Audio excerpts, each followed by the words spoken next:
The ping came in under the noise floor, which was the only reason I almost filed it as nothing.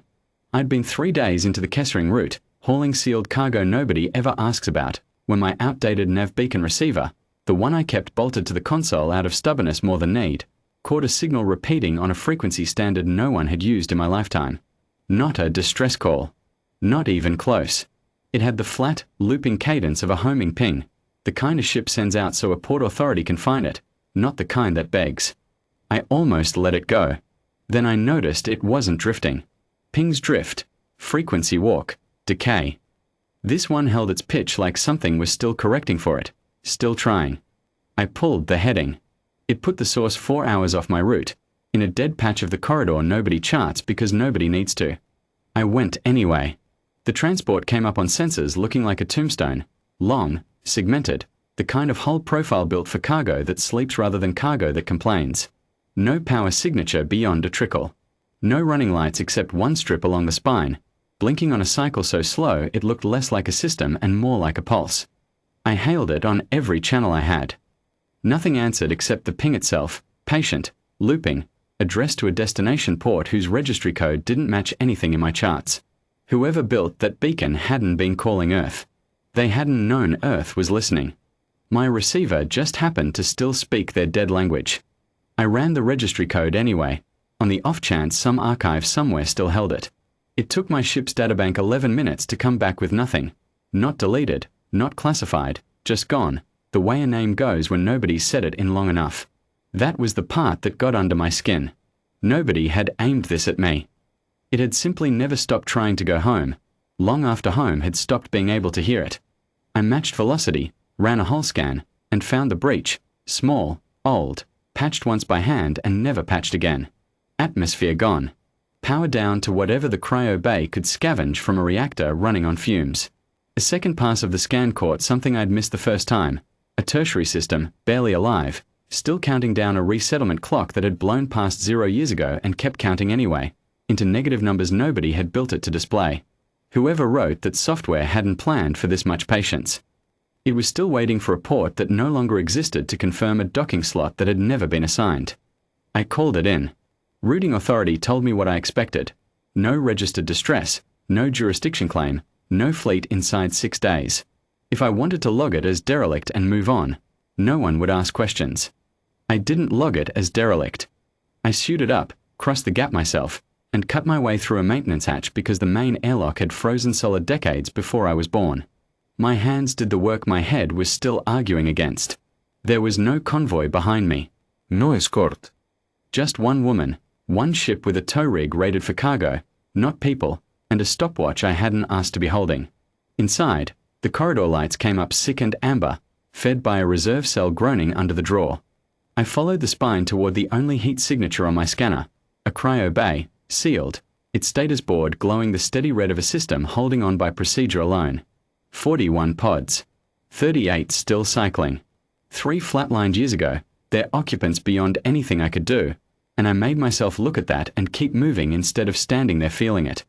The lead pod, the only one wired to a manual override, held a figure with skin the color of wet slate, hairless, ridged faintly along the skull in a pattern I'd never seen and would later learn was rank, not decoration. Her eyes were open behind the frost-fogged glass. Not asleep.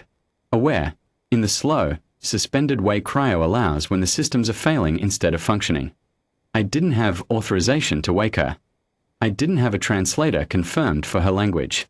I had a manual crank, a portable heater, and 40 minutes before my own suit ran short on air. I woke her anyway. It took longer than I want to admit, working the override by hand while my breath fogged my visor and her body fought its way back from a sleep that had outlasted whatever century it was supposed to end in. When the seal finally broke and she drew her first real breath in who knew how long, she didn't scream. She didn't reach for a weapon. She looked at my suit, my visor, my hands still on the crank, and her whole face did something I'd only ever seen in old recordings of people getting news they'd stopped letting themselves hope for. She said something. My suit's translator caught maybe a third of it and stitched the rest together rough. Asterisk the relay. Is the relay still? Did they finally? Asterisk. There's no relay, I told her, because lying felt worse than the truth. There's no fleet behind me. It's just me. My ship's not built for this many people. and I don't have clearance to be here at all." She went still. I watched her do the arithmetic. 1 suit, 1 set of hands, no second ship visible past my shoulder, and brace for the part where I told her I couldn't do anything either. "But your pods are still cycling," I said instead. "Power's failing slow, not fast. I can buy you time. I can't fix this ship.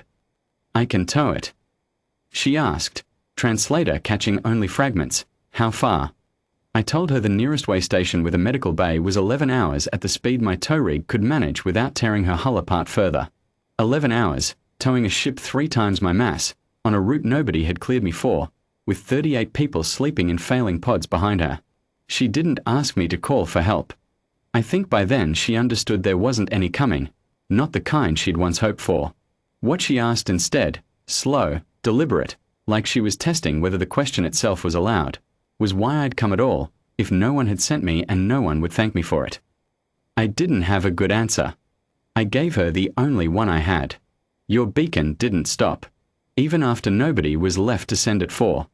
I figured somebody should hear that before it ran out too.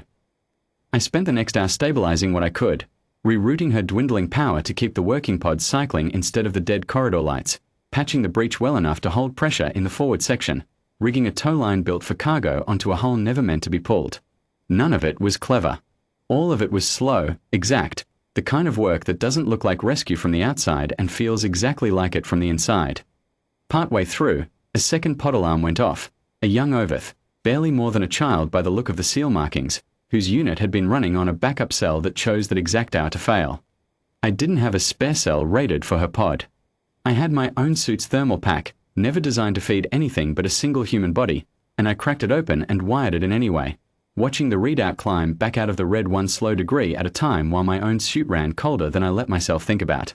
It held. That was the whole victory. Not a fix, just a hold, bought 1 stolen battery at a time. She stayed conscious through most of it, wrapped in a thermal blanket from my own kit, watching me work through the cryo bay's frosted viewport with an expression I didn't have a word for yet. Somewhere in the second hour she told me her name, Sarel Thenekve, ship senior, the only rank still serving once the others had gone into the long sleep with her. Her people called themselves Oveth, displaced 3 generations back when a border dispute she didn't bother explaining had erased their home from the maps. The transport had been running for resettlement clearance ever since, broadcasting its arrival ping to a registry port that, I checked later, hadn't existed in over 40 years. Nobody had been listening on the other end. Nobody had been listening at all, until an outdated receiver on a courier ship who wasn't even supposed to be in this corridor caught a frequency standard so old it barely qualified as obsolete anymore. "You are not what we were told would come," she said, once the translator had warmed up enough to manage full sentences. Not suspicious. Almost apologetic, like she regretted whatever story her people had carried this long. "What were you told?" "That if anyone answered, it would be force, or it would be nothing." She looked past me, toward the corridor, toward the other pods.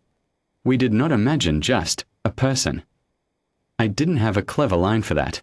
I told her the only true thing available to me, which was that I wasn't anyone special, that my dispatcher was going to have questions about my fuel reserves, and that I intended to get her and her people to a medical bay before any of that mattered. The tow took the 11 hours I'd promised, plus 40 minutes my reserves didn't love. 2 hours in, the line shuddered hard enough to throw a warning across my console, a stress fracture along her dorsal spine I hadn't caught in the first scan, widening under the unfamiliar pull of being towed instead of drifting free. I cut thrust to a crawl, suited back up, and went out a second time along the line itself to brace the joint with whatever scrap plating I could strip from my own cargo hold. It cost me 90 minutes I didn't have to spare and most of the spare air in my second tank, and it held. I spent most of the rest of the haul awake, watching the line hold, watching her ship's light stay steady instead of slipping toward the red. Sowell stayed by the viewport for the first 6 hours, then slept, real sleep, the kind cryo doesn't give you, curled into the blanket like someone finally willing to let go of a watch she'd kept far too long alone. The way station crew met us at the dock with more questions than help, at least at first. No manifest, no clearance, a derelict transport towed in by a single unlicensed diversion. I let them ask. I handed over the logs. Somewhere in the middle of that, the medical team got the first working pod open, and an Oveth man younger than I expected stepped out onto a deck that wasn't his and didn't try to run or fight or beg. He just stood there, breathing air that wasn't recycled through a dying reactor, and looked like a man relearning the size of the world. The young one, the pod I'd fed off my own suit's battery, came out 20 minutes after him, steadier than I expected, and the medic walking her out caught my eye across the bay and gave me a short nod that meant more than a commendation would have. I hadn't done anything the manuals would call heroic. I just refused to let one small failing thing stay failing while I had a working thing of my own to spare. Sorrel found me afterward, on the gantry above the bay, while the medics worked through pod after pod, the count of the living climbing past where it had stalled for years. "Your authority will discipline you," she said. Not a question. Probably. And still you came alone. Wasn't going to wait for permission to matter more than the time you didn't have. She looked down at the bay, at her people stepping out one by one into light that wasn't failing, and didn't say anything else for a while. When she finally spoke again, it wasn't gratitude exactly. It was quieter than that, and it stayed with me longer. "We called for so long we stopped believing the call still worked," she said. "We never imagined it would only take one of you, listening, to make it true again." I told her that was usually how it went, in my experience. Nobody sends an army for a beacon nobody else can hear. Somebody just has to be close enough, and stubborn enough, to answer it. The dispatcher's reprimand came through 3 days later, exactly as predicted, exactly as unimportant as I'd known it would be standing on that gantry. 38 Oveth walked off that transport under their own power. 3 didn't make it that far, and I carry that the way you carry anything you couldn't fix, not the way you carry guilt for something you failed to try. The beacon's still logged in my receiver's memory, that old looping ping, because I never deleted it. Some signals are worth keeping even after they've stopped needing to be heard. Proof, maybe, that something kept calling long after it had any right to expect an answer, and that once, for 11 slow hours across a corridor nobody charts, somebody finally did.